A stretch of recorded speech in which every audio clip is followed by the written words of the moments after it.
कश्मीर और स्विट्जरलैंड से कम खूबसूरत नहीं है, लेकिन ये बात किसी भी सरकार के गले से नीचे नहीं उतरी और उसका नतीजा ये हुआ कि भद्रवाह की तरफ किसी भी सरकार ने डेवलपमेंट की तरफ कोई तवज्जो नहीं दी। उसी पॉलिसी पर चल रही है। मैं मिसाल के तौर पर यह बताना चाहता हूं कि हमारे एमपी साहब जो दिल्ली के अंदर इस वक्त बड़े अहम रुतबा पर हैं, मिनिस्टर हैं, उन्होंने भद्रवाह के अंदर ऐलान किया था कि भद्रवाह के अंदर ये बसोली भद्रवाह रोड जो है, डिफेंस रोड जो है, छत्रगला के अंदर यहां टनल बनाया जाएगा और ये सड़क जो है 12 महीने चालू रहेगी। इससे भद्रवाह का बनी बसोली के साथ लिंक होगा। लोगों ने उस वक्त बड़ी खुशी का इजहार किया कि टनल बनेगा। 3 साल से ऐलान हुआ है, लेकिन अमली तौर पर वहां पर कुछ नहीं हुआ है। वहां पर भी सरकार ने रकबा जो है वो लगभग 50 कनाल के करीब एक्वायर किया है, लेकिन अभी तक वहां पर 0 भी काम नहीं हुआ है। तो हमारी ये रिक्वेस्ट है कि अगर आपने वहां पर रकबा एक्वायर किया है तो वहां पर वो काम चालू करना चाहिए। ये जो किला था, जो शान थी भद्रवाह की, ये किला तब यहां पर चंबा वालों ने बनाया था जब उनकी यहां पर हुकूमत थी, और उस चंबा वालों ने जो ये किला बनाया था, बाद में इस किले को डिस्ट्रिक्ट जेल के अंदर तब्दील कर दिया गया और इस जेल के अंदर शेख अब्दुल्ला साहब जैसी पर्सनैलिटी यहां पर कैद रही थी, और इसके अलावा बहुत से सियासी लोग जो हैं वो इस जेल के अंदर नजरबंद रहे थे। साबका सरकार ने ऐलान किया कि इस किले को हम यहां पर म्यूजियम बनाएंगे। इसी के साथ साथ बहुत से और मसाइल हैं। मैं ज्यादा इस ओर जाना चाहूंगा कि भद्रवाह के अंदर ये 3 साल पहले ऐलान किया गया कि लोगों को दफ्तरों के अंदर जगह जगह घूमना पड़ता है, फिरना पड़ता है। तो क्यों ना हो कि तहसील जो हमारी है, उस तहसील के अंदर ही यहां पर एक मिनी सेक्रेटरीट बनाया जाए। तहसील को यहां से डिसमेंटल कर दिया गया। अब लोगों को तहसील में यहां से 1 किलोमीटर नीचे पर नए अड्डे पर जाना पड़ता है। 10 रुपए किराया इधर से देना है, 10 रुपए किराया तहसील से वापस आने के लिए देना है, और अगर किसी को किसी टिकट की जरूरत पड़ती है तो फिर उसको दोबारा कोर्ट के अंदर जाना पड़ता है। यहाँ पर कोई भी डेवलपमेंट का काम नहीं हो रहा है। तो हमारी ये प्रार्थना है, हमारी ये गुजारिश है कि अगर आपको मिनी सेक्रेटरीट बनाना है तो उसको जल्द अज जल्द यहाँ पर तैयार किया जाए। इसके साथ ही मैंने जैसे ये कहा कि भद्रवाह के साथ हर सरकार ने इम्तियाजी सलूक किया है। हमारी तहसील भद्रवाह जो थी, इसका हिस्सा ठाठरी थी, लेकिन अब भाला के अंदर भी तहसील बन गई है। बड़ी खुशी की बात है। तो मेरा ये मुतालबा है आज कि अगर भाला के अंदर तहसील बनी है तो हमारा ये जो भाला और चिंता जो है, ये नियाबत है, इसको भी तहसील का दर्जा दिया जाए। बहुत बड़ा इलाका है ये, और इसके साथ ही हमारा अखबार जो है, जहां नियाबत है, इसको भी तहसील का दर्जा दिया जाए। और उसके साथ ये जो भलेसा गुदो है, ये हमारा तहसील का पुराना हिस्सा है। और आज खुशी की बात यह है कि गदोल से भद्रवा को वाया जाई लिंक किया गया है और गदोल से भद्रवा आने के लिए 2 घंटे का सफर है। लेकिन इसके बजाय अगर भलेस डोडा के लोगों को डिस्ट्रिक्ट हेडक्वार्टर पर जाना है, डोडा जाना है, तो इनको कम से कम 3-3.5 घंटे लगते हैं। तो हमारा ये कहना है कि वो भी हमारा एक हिस्सा है। आज दूसरी सड़कें बन रही है, भद्रवा मंसरा से लेकर के उसको लिंक किया जा रहा है। इसके साथ क्या नाम जाई के साथ, तो ये सड़क बन गई तो गुंदो भलेस वालों को भद्रवा आने में 1.5 घंटा लगेगा। तो वैसे भी गुंदो भलेस का जो इलाका है उनका सेशन जज, प्रिंसिपल सेशन जज जो है वो भद्रवा के अंदर। भलेस गुंदो जो है उनका डिविजनल फॉरेस्ट ऑफिसर जो है वो भद्रवा के अंदर रहता है। उनका एडिशनल एसपी जो है ऑफिस वो भद्रवा के अंदर है। जगन्नाथ का डीएफओ भद्रवा के अंदर है। और इसी तरह से जम्मू के बाद दूसरा जो डिग्री कॉलेज वो बनाया गया था वो भद्रवा के अंदर है। भद्रवा के अंदर कैंपस यूनिवर्सिटी का कैंपस है, तो इसलिए भी अब उनका सफर जो है भद्रवा के लिए 1.5 घंटे का है। तो मैं चाहूंगा कि अब ये भद्रवा का हक बनता है कि भद्रवा को डिस्ट्रिक्ट का दर्जा दिया जाए ताकि लोगों को यहाँ पर सहूलियत मिले।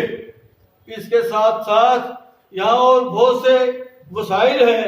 मैं चाहूंगा कि यहाँ मेरे दूसरे साथी हैं वो भी अपनी बात रखेंगे। ये फोरम जो है इसका काम सिर्फ कौमी भाईचारे को मजबूत रखना है और यहाँ के जो कौमी मसाइल हैं, लोकल मसाइल हैं, उनको उभारना है। आज हम इस प्रेस कॉन्फ्रेंस के जरिए यहाँ के मसाइल को सरकार के सामने उभार रहे हैं। अगर सरकार ने हमारे इन मसाइल की तरफ कोई तवज्जो नहीं दी तो मजबूर होकर के फोरम को सड़कों पर आना पड़ेगा। इसलिए हमारी ये रिक्वेस्ट भी है, हमारी ये वार्निंग भी है। आइडेंटिफाई किए हैं महल्ले, लेकिन अभी तक वहाँ बालन जो है वो सप्लाई नहीं हुई है। हम उनसे ये अर्ज करेंगे कि जितना जल्द हो सके वो लकड़ी जो है वो लोगों को सप्लाई करें। लोग सख्त परेशान यहाँ बैठे हुए हैं। भद्रवा का शेरी बाजार जो है ये दिल्ली की तरह से जैसे चांदनी चौक मशहूर है, इसी तरह से भद्रवा का शेरी बाजार भी यहाँ का चांदनी चौक था।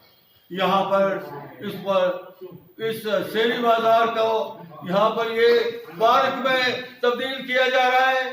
3 साल हो गए, लेकिन अभी तक यहाँ पर इस शेरी बाजार का नक्शा खराब करके रख दिया गया है। लोग बड़ी तकलीफ के अंदर है। यहाँ आते हैं, हमारे हुक्मरान लोग आते हैं, यहाँ आकर के न्यू का पत्थर रख देते हैं, लेकिन अमली तौर पर यहाँ पर कुछ नहीं हो रहा है। और शेरी बाजार के जो हमारे दुकानदार भाई हैं वो बड़े सख्त मुश्किल के अंदर पड़े हुए हैं। लोग तकलीफ के अंदर है। हमारा ये मुतालबा रहेगा। बच्चों के इम्तिहानात चल रहे हैं, बच्चों की स्टडी का मसला है, लेकिन बदकिस्मती ये है कि अब कर्ज पर कर्ज हो रहे हैं और लोग जो है वो बड़े सख्त परेशान हुए हैं। मैं लोगों से भी ये अपील करना चाहूँगा, मैं लोगों को भी ये अर्ज करना चाहूँगा कि बाइजर का इस्तेमाल जो उसको ख़त्म किया जाए। बिजली का इस्तेमाल जो है, हीटर का इस्तेमाल जो है उसको बंद किया जाए, कोऑपरेट किया जाए इस महकमे को। लेकिन महकमे को भी हम ये कहना चाहेंगे कि जो ये कर्ज है इनको बंद किया जाए और लोगों की परेशानी जो है इस वक्त बिजली की, खास तौर पर जो स्टूडेंट्स हैं जिनके इम्तिहान हो रहे हैं, जिनकी स्टडी हो रही है, ये कर्ज जो है उनको भी बंद किया जाए। मैंने जैसे शुरू में कहा कि ये जो लोकल हमारे मसाइल हैं, वहाँ पर पाइपें रास्ते में बिछाई गई हैं, लेकिन 2 साल से वहाँ कोई काम नहीं हो रहा है। हम उनको भी ये कहना चाहेंगे, पैसा तो आप हमसे फिल्टर का लेते हो, बड़ा पैसा हमसे आप लेते हो फिल्टर के नाम पर, लेकिन पानी भद्रवा के अंदर जो है वो नालों का पानी, अनफिल्टर्ड पानी मिल रहा है, जिससे यहाँ बीमारियां फैल रही है। हम इस डिपार्टमेंट को भी ये कहना चाहेंगे कि वो जो प्रोजेक्ट्स हैं, उन प्रोजेक्ट्स को अपने हाथ में लेकर के लोगों को साफ सुथरा पानी जो है वो सप्लाई किया जाए। अगर हमारी ये डिमांड्स जो हैं, इनको अगर सरकार ने पूरा नहीं किया, इस ओर तवज्जो नहीं दी, तो यहाँ के लोगों को, यहाँ की आवाम को मजबूर हो करके फिर सड़कों पर आना होगा। हमारा काम तो यहाँ का कौमी भाईचारा मजबूत रखना है, यहाँ की डेवलपमेंट के लिए लड़ना है। और मैं लोगों से भी अपील करूंगा कि अगर सरकार हमारे इन मसाइल को हल नहीं करती है, तो वो हमारी दूसरी काल का इंतजार करे। उसके लिए हमें प्रैक्टिकल लड़ाई लड़नी होगी। मैं यही बात कहनी चाहूंगा। योगी साहब ने जो कुछ कहा, हम लोग सब उसकी तायद करते हैं। इससे पहले एक भारी मीटिंग यहाँ पर हुई, जिसमें सैकड़ों लोगों ने इसमें शमूलियत की, और उसके बाद ये तय हुआ कि प्रेस कॉन्फ्रेंस की जाए और जो मसले उठाए हैं उनको आगे हाईलाइट किया जाए। मैं एक इशू म्यूनिसिपैलिटी का यहाँ पर उठाना चाहूँगा। इसमें कोई शक नहीं है कि जो खाकरूब है यहाँ पर, वो बहुत मेहनती है, बहुत अच्छा काम करते हैं, शहर की साफो सफाई के लिए बहुत अच्छा काम करते हैं, लेकिन उनकी तनख्वाहें जो है वो रोकी गई है। उनको मौके की तनख्वाहें नहीं मिल रही है। अब जिसके पेट में दाना नहीं जाएगा, जो पैसे के लिए तरसता रहेगा, वो हमारी क्या खिदमत करेगा पब्लिक की। पर डेली वेजरों के आए दिन जुलूस निकलते रहते हैं। ये क्या तमाशा हो रहा है? ये गवर्नमेंट क्या कर रही है? क्यों नहीं उनके जायज हकूक को मानती है?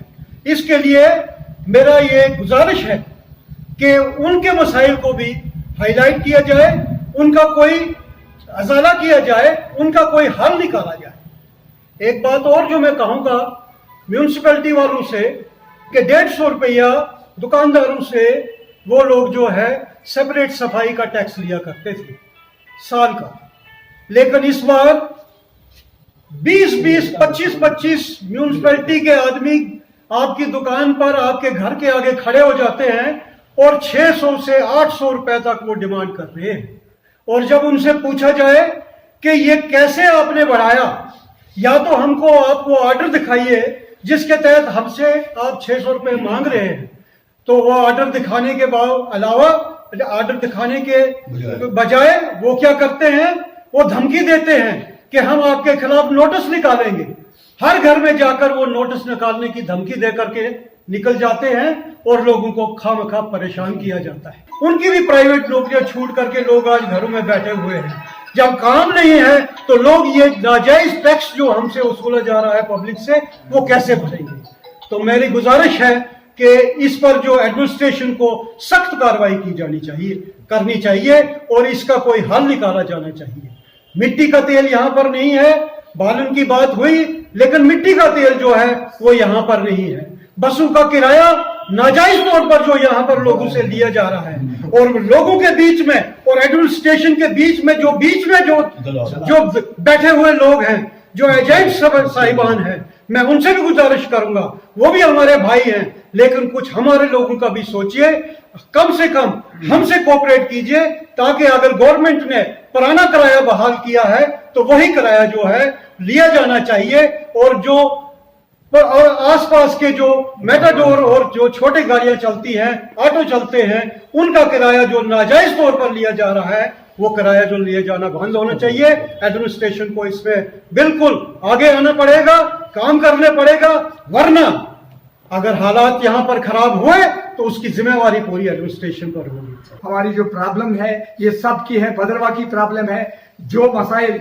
हमारे पैटर्न साहब ने और बाकी लोगों ने, नईम साहब ने जहां पर हाईलाइट किए, मैं उसकी तायद करता हूं। और ये चाहूंगा, सिर्फ एक पॉइंट मैं कहना चाहूंगा कि बिजली वालों से मैं ये रिक्वेस्ट करता हूं कि शाम की जो कटौती 2 घंटे की करते हैं वो 1 ही घंटे करें, क्योंकि बच्चों के एग्जाम हो रहे हैं, वो सफर हो रहे हैं। इसलिए मैं फिर इस बात पर जोर दे रहा हूं कि यहाँ का जो टूरिज्म वो पैरालाइज हो चुका है और हुकूमत इस बारे में सोचे और हमारी इस प्रॉब्लम को हल करे, ताकि लोग फले फूले और यहाँ प्रोग्रेस हो। इसी साथ में ये भी कहना चाहूंगा कि जो हमारे डेली वेजर हैं उनको परमानेंट किया जाए।